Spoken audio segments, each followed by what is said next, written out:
আমাদের একটু সতর্ক, যেহেতু ভূমিকম্পের কোনো আর্লি ওয়ার্নিং অন্যান্য দেশে আছে কিনা আমি জানি না, বাট আমাদের দেশে ওইরকম কোনো আর্লি ওয়ার্নিং দিতে পারে না। তবু কেউ কেউ বলতেছিল যে 10 সেকেন্ড আগে নাকি একটা ওয়ার্নিং দেয়। তো ওই অনেক দেশে নাকি ওরকম একটা অ্যাপ আছে যেটা 10 সেকেন্ড আগেই হয়।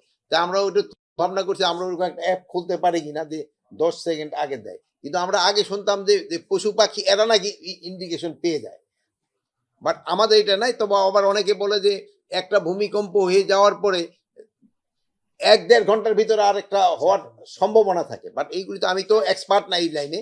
এটা আমরা শেষ করতে দেন, হওয়ার সম্ভাবনা থাকে, বাট ওই 1-1.5 ঘন্টা পরে আবার এই সম্ভাবনাটা কমে যায়। কিন্তু আমাকে তো দেখা গেল যে একটা হওয়ার পরে গতকালকে আবার ছোট আকারে হয়েছে। তো এইগুলি তো আমরা এক্সপার্ট না, এগুলি আমরা নেক্সট বারে ওই হয়তো আবহাওয়া যারা আছে এই ব্যাপারে এক্সপার্ট